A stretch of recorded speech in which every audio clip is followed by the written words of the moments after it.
There were so many reasons, you can put into your head why you shouldn't do Everest. I mean, first of all, there's death. Was I mentally ready? Was I physically ready? Could I afford this? Was I spending too much money on it? The pandemic happened. Maybe this is a sign saying that I shouldn't do it. I mean, there's a whole bunch of lists of things that could have derailed me from making Everest happen. All right, so we're here. We made it. How do you feel to be here, Big Al? Dad? I'm really excited. It's an incredible place. Been here a couple of days. It's great. It's fantastic.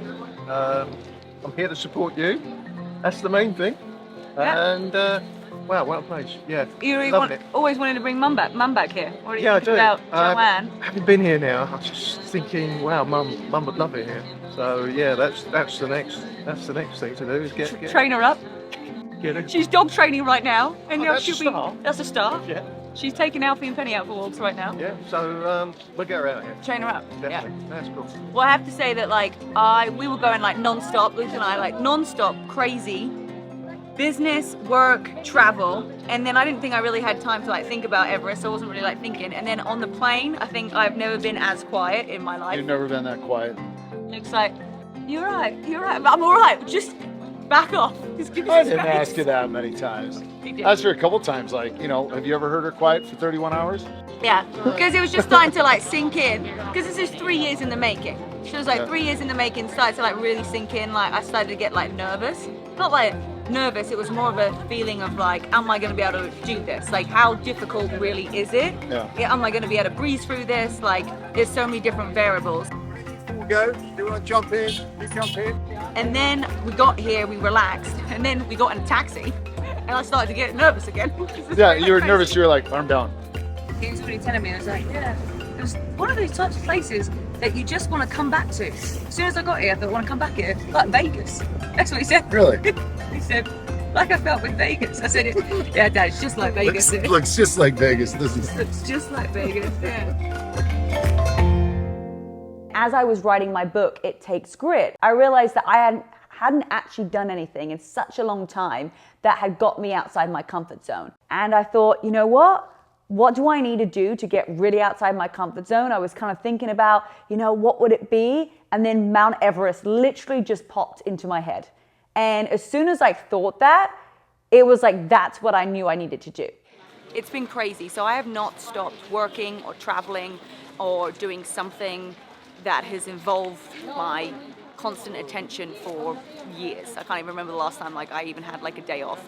And so even though I knew this was coming up, I was going and going and going and going, and hadn't really had time to think about it. Now obviously I was supposed to do Everest in 2020 and that didn't happen. And I just kind of put it at the back burner of my mind. But as we came up closer to it, it was just I had to get things done. And then I got on the plane, and I don't think I've ever been as quiet in my life. 31 hours of just being really quiet and just absorbing and listening to how I feel, to be this is the first time that it's kind of sunk in that I'm on the plane to Everest. I didn't even believe it before I got on the plane. I didn't believe it that I was going to get even through immigration. I didn't believe that all my bags were going to be there, because it's been 3 years in the making. I'm looking forward to the most to just hiking with my dad and Luke, and just having those funny moments of just that laughter moments, those things that you don't ever forget. You're oh, I remember that one time we were doing this, and this happened, and just the experience of not just myself but everybody else too. I think that's always the biggest thing, that I'm always okay, make sure that everybody else is having a great time and enjoying it. But I'm just really looking forward to most what I'm going to learn about myself, and what I'm going to learn that I can then take home into my normal life. I think that's the biggest thing I'm looking forward to, is what can I learn from this experience. We were all set to go to Mount Everest in 2020, and 3 weeks before, we find out that the mountain gets shut down due to COVID and the pandemic. I had just ordered my last pair of goggles, I had all my equipment, I was mentally prepared and ready to go. So to have that mindset and to be ready, and then to have something just ripped away from you, I was am I ever gonna get this done? Is this ever gonna happen? She's had to, be excited for it in 2020, and then the mountain got shut down. and then to wait 3 years for this moment and then finally get here. And then the last 10 months we've just been going full tilt, and she had started a new project that added a lot of hours on her plate the last 4 weeks. I went back to the hotel room with Luke, and this weird feeling came across my body, and I think it was stress, and I can only describe it as what it would feel like just before you're about to have a panic attack. And I was just like this, something came over me. I just didn't feel right. I just needed to lie down. I was lying down with my knees bent, and I was just had my hand on my tummy. And I think it was just kind of like, wow, and I'd also been up for 24 hours because we'd stayed up so that we didn't get jet lag. And then it was just like, wow, this is, it was just like a lot of stress, I think, to the body. And I just breathed and, took my time and knew that it was just a big growth moment and a learning lesson. Just to finally get here, and you can feel her energy today is just reset. So she's happy. I'm here, number one, to support her and enjoy this journey with her, and to see her so happy and relaxed already on day 2 and feeling good, just is icing on the cake of, just feeling amazing, being in this beautiful place, and look forward to the journey and enjoying just every little moment, just the small things, the interactions, seeing the people, seeing the culture. Just very excited for everything ahead. Woke up the next day, let it go, took full responsibility. And, as soon as you let things go, the quicker that you can move on, and just grateful for what I've learned so far. I said that what I want to get from Everest was to learn and to grow. And that's exactly what's happened so far. So that was day 1.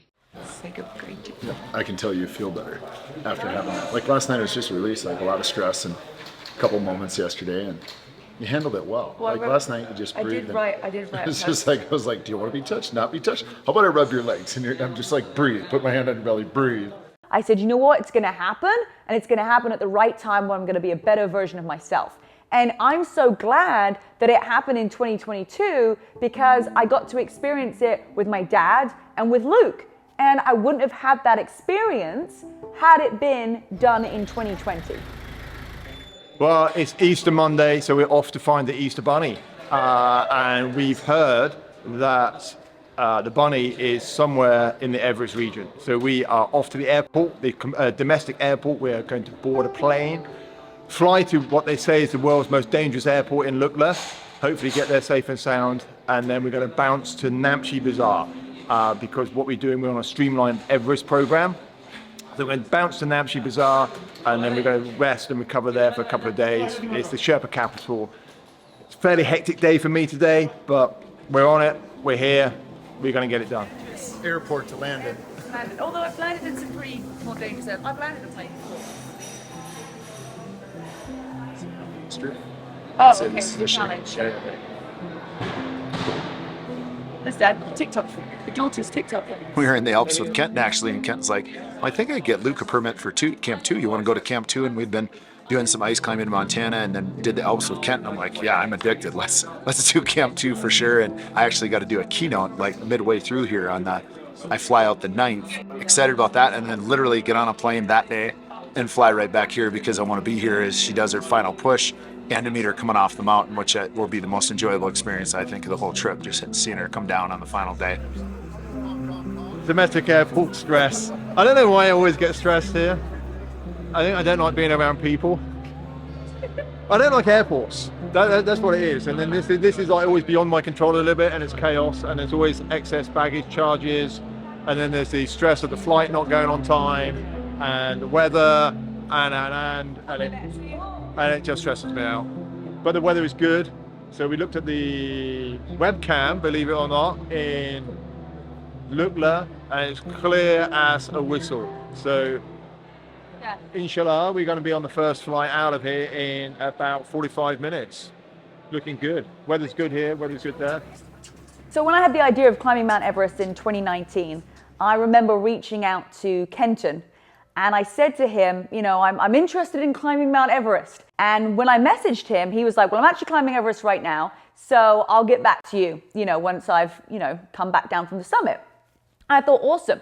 And I had to keep on chasing him because I don't believe that he thought that I was serious. An hour here, and now we're off to Namche, where we'll be staying there for the night. So I've got our chopper ready to go. Got our bags ready. This is all the stuff that we are taking that's going to go straight to base camp. We won't need that for the trek to base camp. So we've got a bunch of stuff here, like all of the big hiking boots, all our crampons, all the things for the snow. It's going to be here. It's a little bit loud because there's a plane about to take off.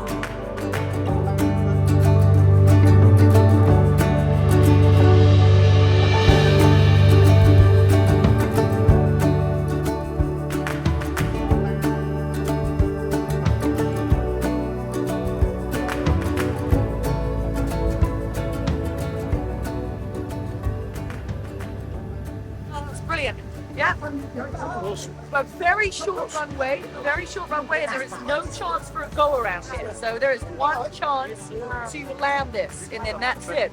I could have done that. Yeah, could have done that. I've broken a propeller once. That's all right. Once. Yeah, only the once. And I did have a passenger, but still in. And you lived to tell about it. So I don't know what's more scary, actually. Yeah. Flying an aeroplane solo or climbing Everest. Yeah. Which one would you choose, Dad? If you had to pick one. I won't get on the plane with you.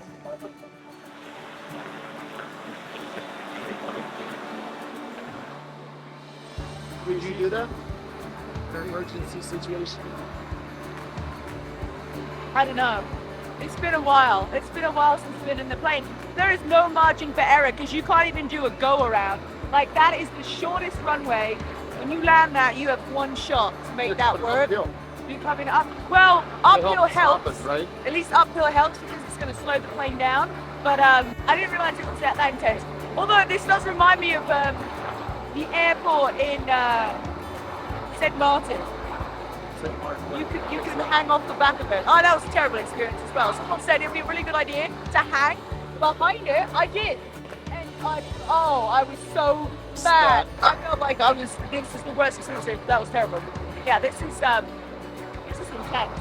She's waited such a long time for this with the pandemic, but I'm so pleased for her because a lot of preparation's gone into this. A lot of people are organising it, and it's finally happening.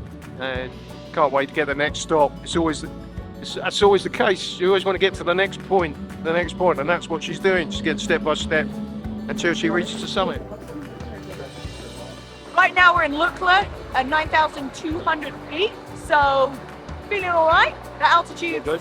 Yeah, altitude's going to start like increasing pretty rapidly over the next couple of days, and then it's going to really rapidly go even more. But yeah, I think today's just like a travel day. So I'm going to get a cup of tea apparently. This is fairly typical of how it will work. So you look through the menu. So it's all just find the breakfast thing, and then we just write down in a list and she'll make it for us. Blessing, it has been staying in my prayer room for 1 year in scripture called Kangaroo. Okay, good. You just get to feel the energy of like the mountains wrapping around you, and you feel like, okay, we're here. It felt more like, oh, Real. It's starting, it's real. Yeah. Feel of the Because mountains, and Kathmandu just the was just energy, like- and It was more explored, like, you know, yeah, hustle and bustle. I loved it. This place is so fun. I can sit here all day just like watching like the helicopters come in and the planes. It's beautiful. I mean, you got so many amazing mountains. You've got a mountain up there which had some snow on it. There's some snow up there, but now the heat's on. I mean, I could literally be in a pair of shorts right now. I'm not sure what the temperature is, but it's super nice and warm. We've got all of our bags here that are going up to base camp. So we've split everything up. So half the stuff will go to base camp that we don't need, like our crampons, all of our stuff right now for base camp. Oh, we're off. We're going. We're good to go. I have this idea, and then it's like, it happens. There's no like this, oh, should I not do it? Like, I don't know. I just go straight to it. And the same thing happened to me when I was, thinking about climbing Everest. It was an idea that came into my head, and I got excited about it. Because how often do humans get excited about an idea? And then what happens?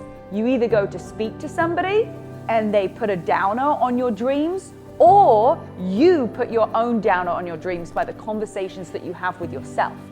And I think that if we can learn how to get excited by a dream or a vision or a goal, and we just keep making those simple steps towards it, rather than listening into the voices about why we can't, we really can go after our dream.